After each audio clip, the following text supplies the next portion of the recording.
now wrapping up my reviews of the DC Universe Gotham City 5-pack, 5 Gotham 5. We're going to be looking at the exclusive Lex Luthor. And probably one of the nicest exclusives of a set. I quite like this. Quite like this Lex Luthor. Now, granted, I'm an '80s kid, so I probably have a soft spot for this figure in the first place, but anyways, because this costume was how Lex Luthor. The earliest memory I have of Lex Luthor was him wearing this suit, and it was in the Challenge of the Super Friends cartoon back in the '80s. And I don't know if many people remember it. Certainly, if you're in my age bracket, you remember Challenge of the Super Friends. They were in a very cool underwater base. It looked like the helmet of Darth Vader, and then it was Lex Luthor, and it was Solomon Grundy and Cheetah and Brainiac from all those all the different comic lines. Great cartoon. I mean, it's certainly hard to watch nowadays because it's a bit cheesy, but so I mean, the fact that they released Lex Luthor in that costume is quite awesome. It's quite awesome. And while I was really looking forward to getting the Superman and the Two-Face, I was very, very happy to have gotten the Lex Luthor as well. The face is really nice on him. He's sporting a bit of a vein there as well. He's angry. He's got a vein on the other side too. He's sporting his purple and of course his green pants. And he's got his, I guess, kryptonite bombs or whatever it is. And just the read-up on Lex Luthor. It's funny that I did the write-ups for both Superman and Batman. I completely forgot it for Catwoman and Two-Face. But the read-up for Lex Luthor, his real name is Alexander Joseph Luthor, and it says, as a super intelligent teenager, Lex Luthor idolized Superboy and saved him from a piece of kryptonite.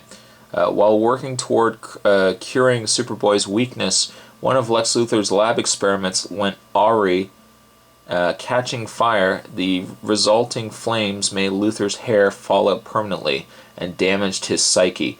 Luthor blamed Superboy for the mishap and dedicated himself to destroying his former friend by concocting numerous schemes and weapons, none more powerful than his deadly battle suit. And so there you go. Now, granted, you'll notice as well that his read-up relates to the original concept or the original backstory of Superman. The continuity, of course, had Superman grow up and be Superboy and eventually becoming Superman. Later, they omit that whole backstory. But Lex Luthor, a great-looking character, a great-looking figure. The only comparison I can really give you guys for this particular figure, and I'll move him over, and hopefully he stands. Stay.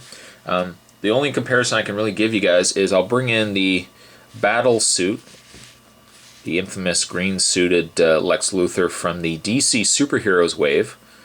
As you can see, a completely different head. Now this Lex Luthor head, I think is a little more realistic. I mean, certainly, I think if they use this head for a business suit, Lex Luthor probably would be a more suitable choice than using this one. This one is a little more cartoony, but I really like the color. The coloring is very vibrant on this character. Granted, you know, he's got the nice bright green here, but nice to have both.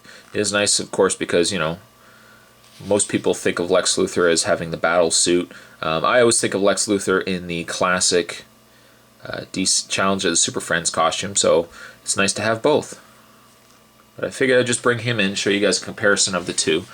In the way of Lex Luthor's articulation, he has an articulated head, which is remarkably stiff on this figure. He has articulated shoulder. You can rotate the bicep. You can bend at the elbow, rotate the hand. And you can bend at the stomach. You can rotate at the waist.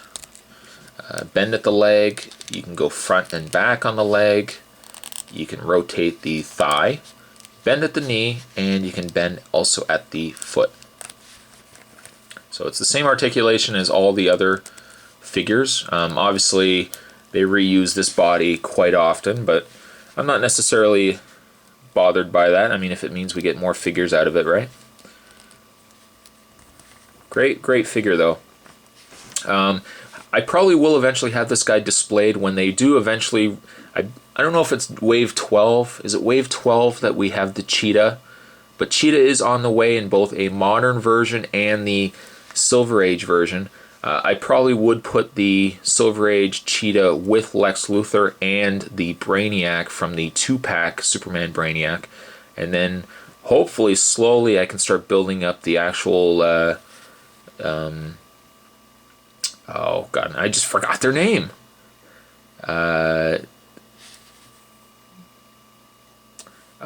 My brain sometimes... I don't know. I forgot the Legion of Doom. Thank you, Legion of Doom. Whoever out there, whoever shouted that out, thank you. What I do eventually want to do is, if I can slowly start building up the ranks of the Legion of Doom, I'm gonna probably have this guy displayed with both Brainiac and also with Cheetah, and I think that's gonna be a nice little setup. Overall, I'd give this guy a good solid 8, 8 out of 10. A great figure, great color scheme. Really like the mold. I think the sculpt on him is really nice. But overall, I'd give him an 8. A great figure. So that wraps up my reviews. I've now reviewed them all of the DC Universe Gotham 5-pack. I think overall, my favorite figures from the set are the Lex Luthor here, the Two-Face, and the Superman. I think the worst one probably of the set was the Catwoman.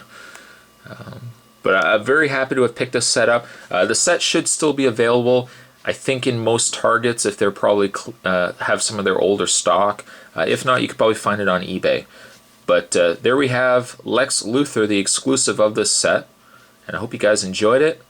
And I'll see you guys at the next review. Later.